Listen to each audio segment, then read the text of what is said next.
A lo largo de la historia de México, cada sexenio ha estado marcado por retos únicos, crisis económicas, reformas profundas, movimientos sociales y transformaciones que han moldeado el país que conocemos hoy.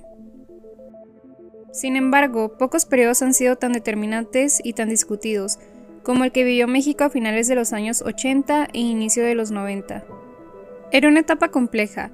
El país cargaba con las consecuencias de la deuda externa, la inflación era parte de la vida diaria y millones de familias enfrentaban dificultades para cubrir sus necesidades básicas. Las escuelas públicas, por su parte, vivían su propia realidad. Maestros con salarios bajos, infraestructura deteriorada, falta de materiales y enormes diferencias entre zonas urbanas y rurales. En medio de este panorama surgió la propuesta de modernizar a México. Modernizar la economía, modernizar la política y, por supuesto, modernizar también la educación. Y es justamente aquí donde comienza nuestro tema.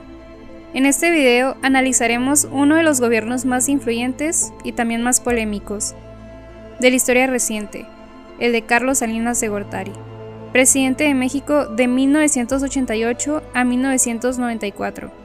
Veremos cómo su proyecto buscó transformar al país mediante reformas económicas, cambios constitucionales, programas sociales y modificaciones profundas en el sistema educativo.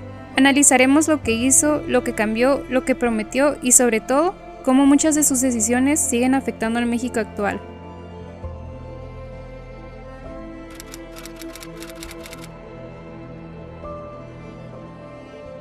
Carlos Salinas de Gortari nació el 3 de abril de 1948 en la Ciudad de México.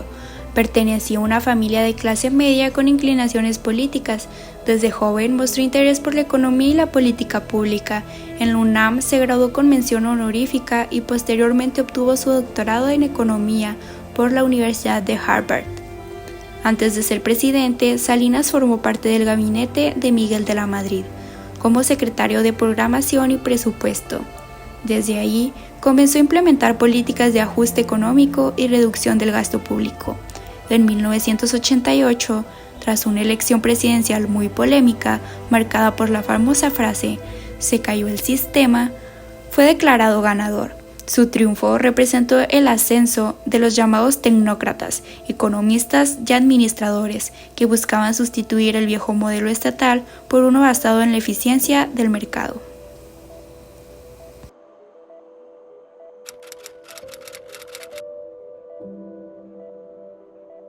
Consciente de que su llegada al poder estuvo marcada por la desconfianza, Salinas de Gortari impulsó importantes reformas políticas.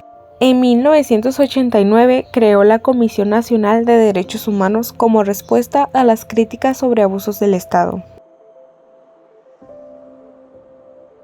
Un año después, en 1990, estableció el Instituto Federal Electoral con el fin de garantizar procesos electorales más transparentes. También promovió la reconciliación con el Vaticano, restableciendo las relaciones diplomáticas en 1992, después de más de un siglo de separación Iglesia-Estado. Ese mismo año se reconoció legalmente al Partido de la Revolución Democrática, ampliando el pluralismo político. Estas medidas parecían indicar una apertura democrática, sin embargo el poder del PRI seguía siendo dominante. Aunque el discurso era de modernización, los movimientos sociales seguían vigilados y la participación ciudadana aún era limitada.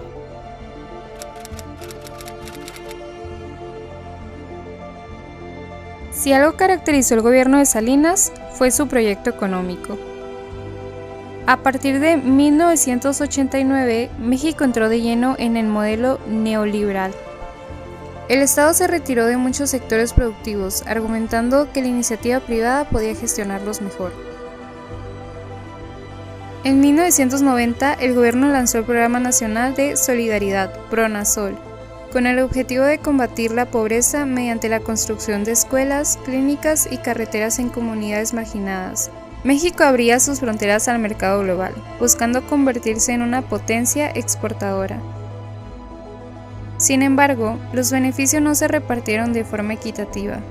Mientras algunos sectores industriales prosperaban, los pequeños productores campesinos y artesanos no pudieron competir. El campo mexicano se empobreció y la migración hacia Estados Unidos aumentó.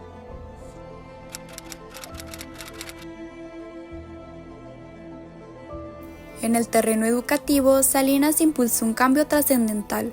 El 18 de mayo de 1992, firmó junto con los gobiernos estatales y el Sindicato Nacional de Trabajadores de la Educación el Acuerdo Nacional para la Modernización de la Educación Básica, ADMEB. Este acuerdo descentralizó la educación, transfiriendo a los estados la responsabilidad de administrar los recursos, los planteles y el personal docente. También reformó los planes y programas de estudio, buscando una educación más acorde con las exigencias del mundo moderno. En 1993 se reformó el artículo 3 constitucional, reafirmando el carácter laico, gratuito y obligatorio de la educación, pero añadiendo un nuevo objetivo, la calidad educativa. A partir de entonces, la eficiencia, la evaluación y los resultados comenzaron a tener más peso que la equidad. Se introdujeron programas de capacitación docente, infraestructura escolar y el uso incipiente de tecnologías. Sin embargo, la brecha entre zonas urbanas y rurales se amplió. Las escuelas en las grandes ciudades mejoraron, mientras que muchas comunidades marginadas seguían sin luz, sin aulas adecuadas y sin maestros suficientes. Estas desigualdades estructurales que comenzaron en los 90 son las que todavía marcan la crisis educativa del México actual, un sistema desigual, burocrático y fragmentado.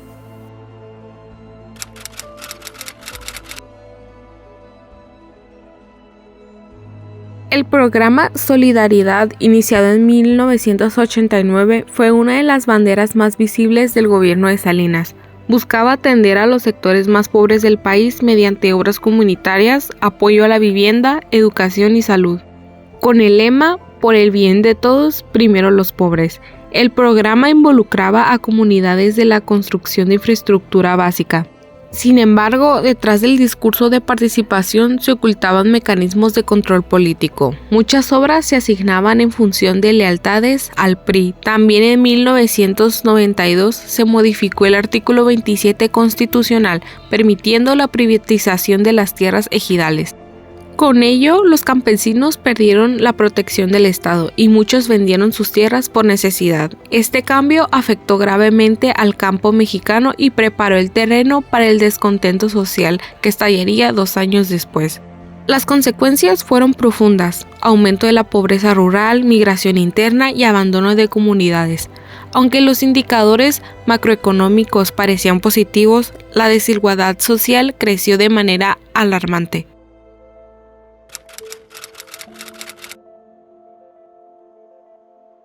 El 1 de enero de 1994, el mismo día en que entró en vigor el Tratado de Libre Comercio de América del Norte, hoy es más fuerte la patria, porque así la habremos de heredar a nuestros hijos y a los hijos de nuestros hijos. Hoy hacemos ya realidad la nueva grandeza mexicana. Muchas gracias.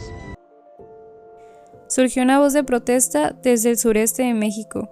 En el estado de Chiapas apareció el Ejército Zapatista de Liberación Nacional, liderado por el subcomandante Marcos. Los zapatistas denunciaban la pobreza, la marginación y la falta de educación en las comunidades indígenas.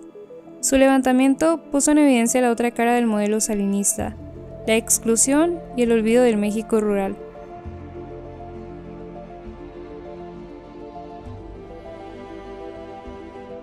En ese mismo año, el 23 de marzo de 1994, el candidato presidencial Luis Donaldo Colosio fue asesinado en un mitin en Lomas Taurinas de Tijuana.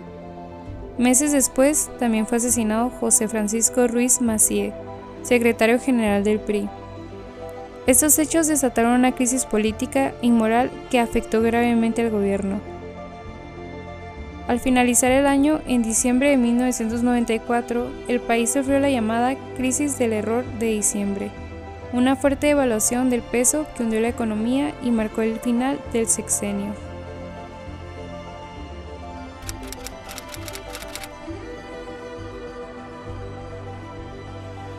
El 30 de noviembre de 1994, Carlos Salinas de Gortari dejó el poder.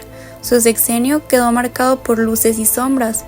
En lo político, impulsó reformas que sentaron las bases de la democracia moderna.